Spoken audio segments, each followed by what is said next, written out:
Welcome to Redefine the Circle, a podcast where we discuss all things pitching. I'm Ashley Sunshine, co-owner and head of pitching development at S2 Breakthrough. In this podcast, we're going to highlight topics that focus on how to maximize your pitchers now. We're going to discuss some of the trends that we've seen at S2 Breakthrough and talk about how we use data to create systems and training approaches that are specific to each pitcher.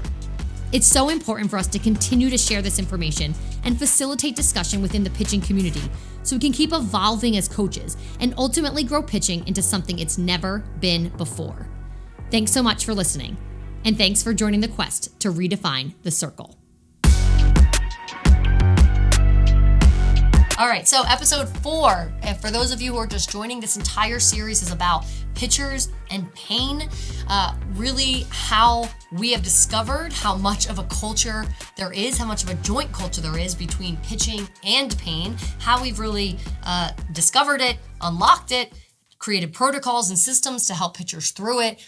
It's work that we kind of have our hands in on a daily basis, particularly in season. So last episode was all about really working with pitchers to get their pain numbers to go down, maybe to eliminate pain, hopefully, and certainly basically to get them from crossing over into this injury, crossing over the threshold into when their pain turns into injury.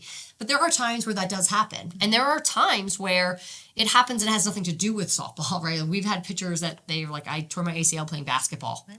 So, I mean, there are circumstances where pitchers are just, they had an injury. So what we're really talking about today is this subgroup. Pitchers had injury, they've taken a significant amount of time off from pitching, and now they're coming to us saying, I need a ramp up, right? What we sometimes see is that ramp ups can be given out typically by like PTs.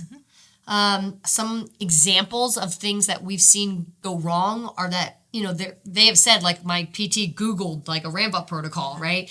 They're incredibly outdated. They're usually overhand throwing based.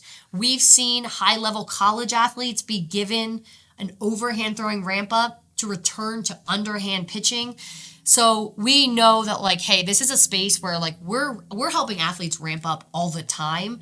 We need to really make it like a little more available, the types of things we consider when we're helping a pitcher ramp up with both volume and intensity. Right. It's easy to say, you know, those protocols are outdated, but we got to help solve that problem. So for sure. That's why I'm excited about this. Yeah. So ramp up, I mean, this is a big deal. And like the concept of ramp up doesn't always even like register in softball pitching. Like we have a ways to go, but like even pitchers will be like, I am taking 2 weeks off. Like I need a break. It's post nationals. I'm taking 2 weeks off. And I'll say, no problem. Right. Keep up with your strength and conditioning. You deserve it. Right. Keep up. This is not injury. There's just athletes who need a break. Take off, but keep up with strength and conditioning. And then when you come back, I'll give you a 2-week ramp up. And then they'll be like, well, I'm only taking 2 weeks off. And I'm like, yeah, but you can't just jump into like a full-blown intensity after 2 weeks. It's just like we don't really, you know, this concept of slowly building. I usually say to athletes when they're coming back from injury, the slower you start, the faster you climb. So take your time. Okay, so let's kind of dive right back in. What are some of the things, what are some of the factors? Let's say you're getting a call about someone that's like, my daughter or I have been injured. I'm coming back from XYZ injury. I want to start with S2. What does that discussion look like? Yeah, there's the first couple of questions I think that are most important are, you know, one is surgical or non-surgical, because that always adds some complications. Is there a formal physical therapy protocol, and where are you in that protocol? My favorite opportunities are where we get to act as this bridge from, you know, whether or not surgery is involved, but this late physical therapy, you know, they're kind of getting ready for return to play, this clearance from maybe a physician or, you know, other healthcare provider. I love that opportunity for us to kind of get our hands in there and get them going on our strength and conditioning, get them going on this ramp up concept, because it's a bridge. It's what it needs to be. And this is no fault necessarily of, you know, the PT profession. Sometimes it's just limitations of insurance and the way that, you know, our healthcare system functions. But a lot of times the intensity out of physical therapy is as well done as it can be. It doesn't match what they need for pitching. And so it's a huge jump to say, okay, I'm done with PT and my doctor says I'm good to go. And now I'm ready to start throwing in a game. There's a huge jump. So that's a couple big questions, surgical or non-surgical. Where are you in your PT protocol? Are you under the care of a physical therapist? Sometimes we get to the point where, they're like, I just keep battling this injury and I just don't know where else to go. I don't know who else to turn to. And then usually from there, it's, what are you trying to get back to, right? Are we talking multiple sports? Are we talking, that I'm just thinking about pitching right now, or I'm hitting okay right now and I'm cleared to hit. I got to add pitching back in. I'm basically needing to get a sense of the whole picture. Yeah. What is it that we're dealing with? Whether this injury happened inside of softball, outside of softball, in pitching, out of pitching, all of that matters. Yeah. And we're always seeing it from the standpoint of, okay, strength and conditioning. Our athletes, obviously their programs involve their strength and conditioning work and their skill specific. So in this case, their pitching training. And so we're thinking, okay, well, we know you're doing at PT, it's just too low intensity. Right. There's too big of a gap, as you said. It's not wrong. It's just not enough intensity. It's not enough. And so meanwhile, then we're going to, while you're building that up in strength and conditioning, we're not just going to sit and wait. Instead, we are going to start these return to play, these ramp up protocols where your brain and your body are being reintroduced to the motion and to what it takes, and even concepts of like how to sync up the body and the arm, how to be on time with one another, just these general concepts. So that's happening. The complexity of the motion is happening at a low intensity while the athlete is preparing on the strength and conditioning side to handle high intensity, right? Something we talked about, I think it was episode 2 of the keeping them attached to pitching, right? Being able to keep them throwing instead of saying like, I don't want to tell you I have pain because you're telling me I can't pitch. It made me think of like happy coaches here, right? So that, if you're trying to return your star pitcher back to the circle, I mean, she is going to want to start pitching as soon as that clinician says, yep, let's start pitching. And so mentally that's great for her. You have happy coaches that are like, yes, my star pitcher is getting back to what I need her to get back to.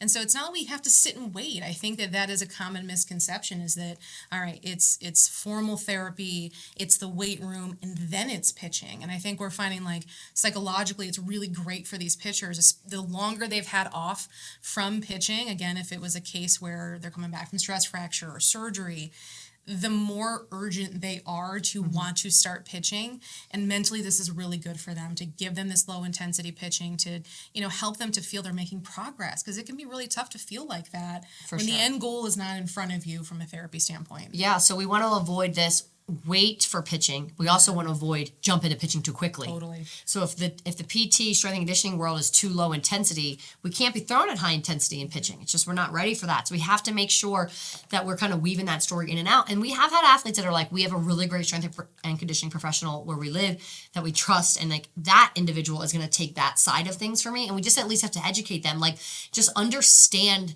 the relationship between how strength and conditioning is giving you better movement quality at higher intensity, while pitching is slow. Like, don't let pitching take off before strength and conditioning, right? Like, they have to connect even if we're not doing both sides. Yeah, and I think what's the beauty of it is our systems are built to measure those things. So I love every athlete to do our strength and conditioning, of course. Carly's fantastic.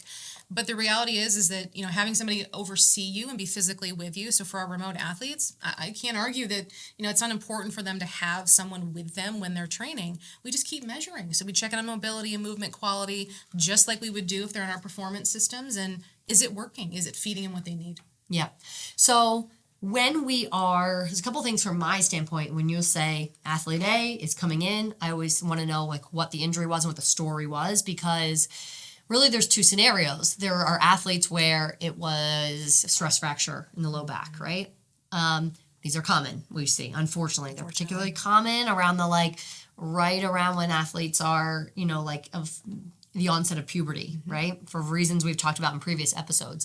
And so if that's the case, it is important for me to know that it originated in pitching. Now, maybe that athlete is more stable now than they were when that stress fracture originally occurred, but likely we are looking at patterns where a lot of their posture is an extension. And so it's important for them to also be connected to, you don't have pain now because you took a break. So something like a stress fracture, there's no surgery, but they took a break so they feel great.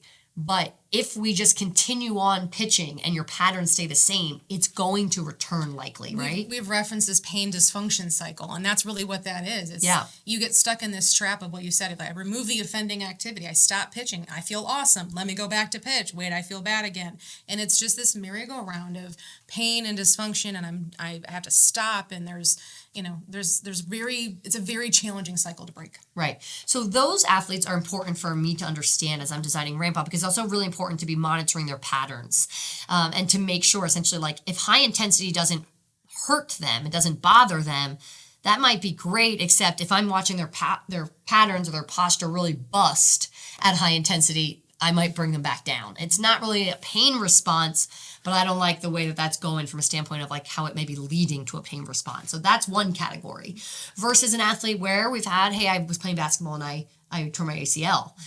Then I know like it really had nothing to do with pitching. It's not about her patterns necessarily. I maybe want to make sure that there's not any sort of like overcompensation or any like deceleration strategy that's putting her in a compromised position. But other than that, we're really just building up to see that she can handle everything, that her body is just slowly progressing, that we're not seeing excessive soreness or pain. I'll go through some like really examples of what the protocol looks like, how we monitor individual response, but it is a different scenario. Another sort of like layer of individualization that I might add is like what level athlete is this, and how I might want to know how long has she been out, right? And then what level athlete is this individual, and like what stage is she returning to? So if we have like a 15-year-old, I was 13, 14, I had stress fracture, now I'm 14, 15, it's sort of like a standard basic protocol. But we do have athletes where they're college level, maybe even Power 5 level athletes, and they've been out for XYZ, and like they might have a little bit of a shorter time as long as their body can handle it. They need to be put to the test a little bit more, right? So one of the things that we're trying to do is make sure that when they get out of like ramp up, as I'll explain in a bit, that they don't just like, okay, bye, you're out. There has to be these phases, right? And so what we really try to test in ramp up protocols are like these tiers. One, introduce the motion. I'll show this in a bit, but low intensity, build a little bit of volume at low intensity. Then maybe pull back on some volume, introduce high intensity. Assuming that's moving well, we can do a little bit of like, we start to slowly build some volume out at high intensity. And over time, as we're getting some positive responses, if it's a really high level athlete, then we need to know, like if it was, it was a low back injury and this was someone that threw a lot of backspin and maybe was trying to get into a lot of extension, like we need to test out, does the backspin bother it at all? So now we're really like getting specific, if that makes sense, right? So that layer of storytelling and understanding, I think, really is important. Yeah, I think, just talking about a ramp up in general, but specifically with our pitchers who have had an ACL tear that have happened in the pitching motion. I noticed this a lot of conversation with these pitchers where they're very anxious of like, oh man, I mean, they've had a traumatic injury, right? They've had a traumatic injury that has happened in pitching. It's probably one of our few examples. We've talked a lot about how a lot of these things grow over time, where it's very traumatic, it's very acute, and so there is a lot of fear and anxiety that goes with, okay, I'm going to start pitching again. I'm going to start going full intensity again. And even the first time they get back in the game, it's still going to be there. And so the first time they test themselves should not be a game. That's what the point of the ramp up is to give them the confidence that when they get back into a game and they're throwing for the first time after a long time off, that what they're navigating is, okay, I know my body is ready for me. I'm just now negotiating that I'm in a game. Maybe it's high pressure. Maybe I've got some adrenaline. What are these other factors that I haven't experienced in my training environment that I'm going to have to experience in a game? And so it should not be the first time that they're physically being tested. That's why a ramp up's so important. Yeah, we usually lay out like there's 3 tiers essentially. If you're trying to get back into like I'm throwing in a game, then we want to make sure that one, this initial introduction to pitching, there's decent amount of volume at low intensity, moderate volume at high intensity, and the arm can withstand that. And then the second tier, like I think a lot of times athletes want to go from tier 1 to tier 3. I would call tier 3 like it's performance. We're going for performance metrics. We're looking for velocity trends. We are trying to create more break on particular pitches. That's performance. As soon as they are like, I feel great, I don't have pain, they're like, I want to know why my velocity, they start like panicking. I want this, right? And so I'm like, we're kind of only in tier 2 right now, which is like we are still trying to test out all of these variables. Some of those variables might be pitch types. It might be you're going to be asked to be a starting pitcher. You're going to be throwing bulk of your innings. We need to test volume at high intensity. Maybe not for some pitchers. It's not necessarily about volume if they don't get as many innings. We might be testing, they're about to go back into the college scene where they're going to be asked to be throwing 3 days in a row. So we're still in like testing phase to make sure pain is there's not an issue when it's mimicking what's going to be asked of them. Right? Yeah. That's really what I consider like this phase 2. And then once we know we're solid, meaning like we've designed the plan, we've tested all those variables, we've laid them all out. Now we're like, let's go for performance, right? And so I do think we've been having a lot of conversations recently with our athletes who come in needing this return to play ramp up protocol. They feel so good when they get out of what we call this tier 1 and they're just like, let's go for all of these variables. And I think recently, we've had a lot of discussions in our like pitching department meeting about being able to really educate them on this middle piece. We're still in testing. It's just more aggressive testing. It's matching the real deal. That's what we're trying to go for. Yep. And that's based on every individual. So someone might be like, hey, I only need her to throw, like she's only going to throw one day. Once she throws one day, she can take a break. And some are like, hey, she's got to throw a little bit each day. I mean, we just want to know what that is, right? What that looks like. Yep. All right, let's come over to the computer here. And I just want to show an example. This is a basic ramp up protocol. This is maybe someone that we don't have a lot of individuality. Some of this is kind of general. You'll see a little prep work here. You can see we've built out for 4 weeks, typically on average, assuming individual response is positive. 4 weeks puts them at a place where we can kind of go into this phase 2, if you will. You could see on day 1, we're starting really stable weights on plyos, keeping everything really slowly progressing here. And what you'll see is that it's plyos only. It's about half volume at 50%, so it's low intensity, half volume at moderate intensity. This is really simple, right? Like this is over so fast, but it's just an introduction back to the motion. As we progress day 2, we'll start to add a little more volume. I'll have them repeat some of those plyos, assuming day 1 worked well, went well for them, no response that made us want to sit there. And so just a little bit of volume, all at low intensity, and then day 3 within week 1, what you'll see is that we'll keep the similar amount of volume, but half of that volume now is going to go on an actual softball where it's starting to match a little bit more we're going to ask of them. So plyos from low to moderate, and now we've the volume instead of being double plyos is now going into on a softball. Progressing to week 2, I'm just going to keep kind of sorting through this. What you'll see is that same concept. It's the same amount of volume. I cut back actually a tiny bit, but we add a little bit of high intensity. We want to make sure we're only really testing a single variable at a time. So this is really important. If an athlete comes and says like, I actually felt really, really sore when I woke up the other day, or I felt a little bit uncomfortable, we don't want to say, or was it this, or was it this? Well, could it have been that, or could it have been that? We want the protocol to be very clearly like, we already checked off that amount of volume was fine. The only thing that added this day was intensity. And it just shows us, right? And we'll get her number, how much soreness was it? And if it's a number that we're comfortable with, we'll say, hey, just stay there. This happened just 2 weeks ago. We had an athlete and she was like, my shoulder didn't feel great after I threw, that day.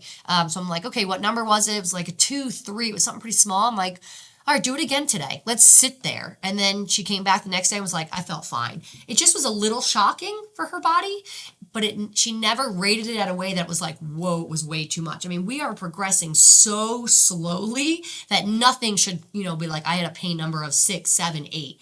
We've never heard that. It's usually this 2, 3s. And correct me if I'm wrong, it's a little unusual sometimes for us even to ask athletes to stay at a particular day or week. It happens occasionally.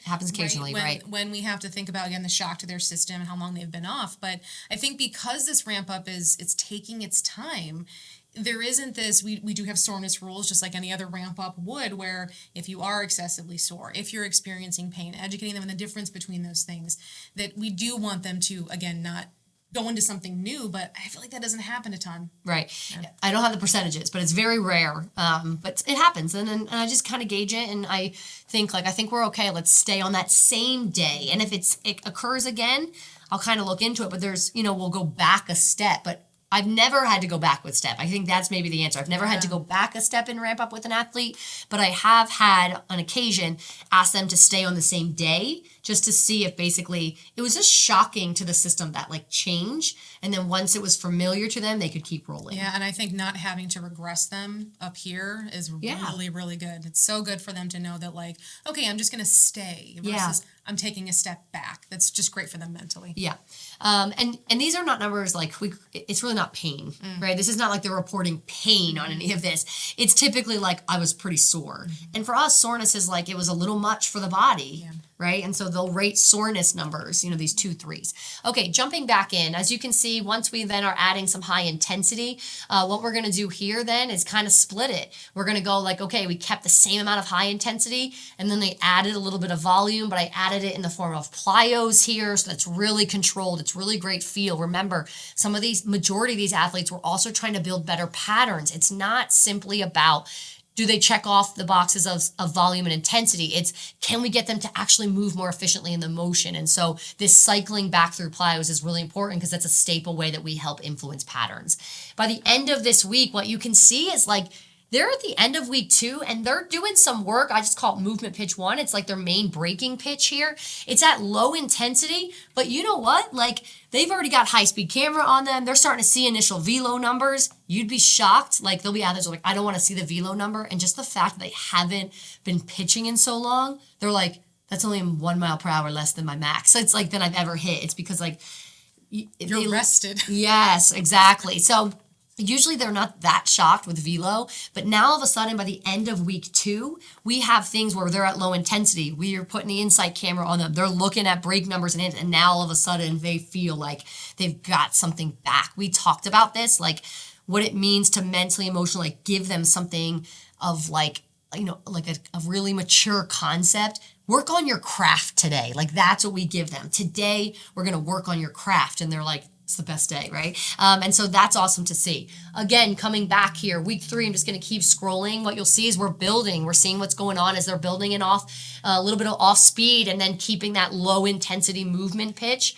Eventually, as we're progressing, you're going to see, again, these are all really calculated to make sure that volume and intensity are all accounted for. And where we're going, it's the first day they're going to throw that pitch at high intensity, and we're going to get a gauge for, not only what it feels like, if it sparks any discomfort, but also like, what's the pitch? What is the pitch shape? What are the pitch characteristics? How much break are you creating on that pitch? Now that we're throwing it at high intensity, we're setting the stage for them to start getting into performance here. Week 3 of day 3, we're going similar. We're going to keep progressing. And you can see now we're starting to even, talk about some like sequencing, if you will. By the time they get to week 4, these athletes, they're ready to roll. These are looking pretty similar to full-on training sessions. So I'm introducing a second pitch if they have it, a second movement pitch at low intensity because the introduction of anything new, we're treading lightly, obviously. We're being cautious. This is the first day we're mixing pitches. Maybe there are 2 pitches that have different, pitch profiles. We're asking the arm to produce a level of variability. We haven't. So we've tested variability in break. We've tested variability in speed. And now we're like, are there multiple layers of variability in break? So we're looking at that. And by the end, we're saying, you know what? Here's what max variability looks like 100%. You've got fast, you've got change, you've got movement pitch 1, you've got movement pitch 2. So this, again, I would probably say like week 1, what's written out for week 1 and week 2 is really in this early phase, tier 1 of ramp up. These week 3 and week 4s, we're just adding in, like they're preparing for performance here. They're going. Mm-hmm. They're going for it. And we're starting to consider these factors of like, should we go back to back? Should we start to test this? Sometimes we may need an extra few weeks, 2 weeks or so, to start to test some of those like days in a row and off days. And again, that just depends on the level of pitcher and what she's being expected to return to. But, I know that was a quick scroll through, but I think it just gives you an idea of how much we're really calculating volume, intensity, making making sure that, patterns are coming together. It's just knowing that how much thought we put into these protocols. When an athlete comes to us and says, like, I have to throw overhand 40 pitches this week before I can do anything, I'm like, that's the least thoughtful thing I've ever heard when it comes to a ramp up protocol. We talked about this, I think, with submaximal throwing in season, but the same thing applies. The combination of the 50%, the 75%, the plyos, the pattern work. Yeah. That's what's missing from these sort of like, out in the wild protocols is, those plyos and the feedback they provide are so helpful just to help brain, body, trunk, arm figure itself out. That's missing. The only thing you're really gauging your progress on in most of those protocols is whether you're sore or not. Right. Right. And if you're smart enough to use a pocket radar and with those protocols, great. But measuring intensity can be tough. And I think keeping it as simple as just 50, 75, or 100. Right. It makes it really easy to manage. It makes it very clear. And you are working on patterns through this. It's not like you're just taking this protocol, that's again out in the wild and taking your old mechanics and just ripping it. Right. Right. It is intentional work on improving your efficiency, which we know leads to resilience, right, throughout the pitch. Right. Yeah, and so I think typical ramp up protocols, as you said, out in the wild. Out in the wild. I like that. They really are like based on pitch counts. Yes. And it's like pitch counts. It's like you could throw 30 pitches today. I'm like, 30 pitches with plyos is different than 30 pitches on a softball. 30 pitches at moderate intensity versus low versus high. I mean, these are all wildly different. So I think like that is just such, if you are given some sort of like ramp up protocol, return to play, and it simply says like X number of pitches, in my mind, it's archaic. You got to dig deeper. Yep. We've got to talk about not only like pitches as a whole that you're throwing, but how much are at each intensity. And like you said, Laura, every time that we are designing any plan, whether it's ramp up, whether it's keeping something out of injury, whether it's just performance based, we're always trying to help the body move in the most efficient way it can. Doesn't mean we're chasing optimal, right, but we want to keep the trunk and the arm working together to keep healthy patterns for that pitcher. And so you're right. There's like this total disregard again for the complexity of the motion. So if like this athlete has not done the motion in this amount of time and you just throw her out there and say you could throw 30 pitches today, it's going to be a circus. And then if she's not maybe having a reoccurrence of former pain, she could experience something else. Yeah. We see that a ton when the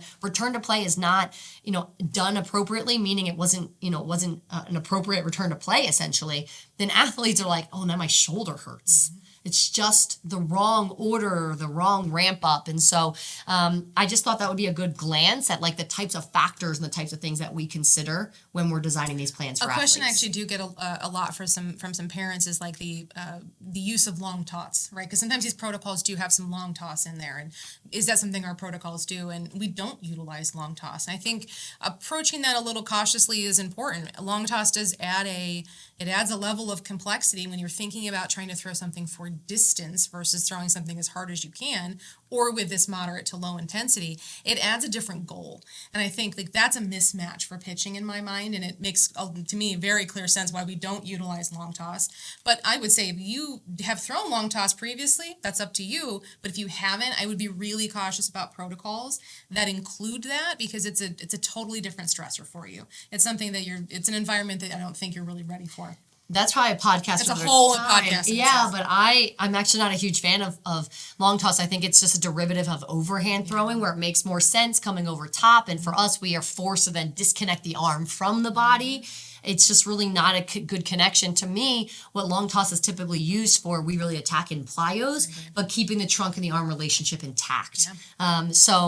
But you're right. That I think it is worth mentioning a little bit in this episode, because long toss, it's like, these are the two things that we see in the wild protocols. Return to play is long toss, and you can throw 30 pitches this week. You can throw 60 the next week. So hopefully this, if you're out there and you're a parent or you're a pitcher or even a coach who's like being given these ramp up protocols for your athletes, and those types of things are coming back to you, at least, hopefully this is educational from the standpoint of like how to ask for a little bit more complexity, more thoughtfulness, more detail in that protocol. And I think if we can just help athletes obviously like start to bridge this gap a little bit better, whether they're working with us or not, that would be huge. Yeah, and I think we've had this great success over the last 6 months or so of pitchers coming to us, and not having to visit our facility for us to help them and to reap benefit from our oversight of this, our implementation of this. So, if you are a parent of a pitcher in pain, you're a pitcher in pain, you don't have to come see us in Chicago if you can't. We can help you from wherever you are. And I think that's also a huge benefit is accessibility. For sure. Okay, we are wrapping up for today in episode 4. We are going to shoot one more episode, episode 5 in this series, where we just want to talk a little bit more of like, okay, if we're listening to this, whether we're a healthcare professional in PT or maybe I'm a coach, I'm a parent, like what's my role in making this whole space a better atmosphere, a better environment for pitchers to not only grow but to be healthy. And I think we can start to attack a little bit more of like if we're all on board with addressing this issue and really doing our part to make it just a little bit better, what does that look like? So I'd like to kind of cap off this series with that discussion. So looking forward to that. But for today, that's it for Return to Play, Ramp Up Protocols. All right, Laura, thanks for joining us as always. To all of you, thank you for watching us. Remember, between today and next episode, keep questing on to redefine the circle.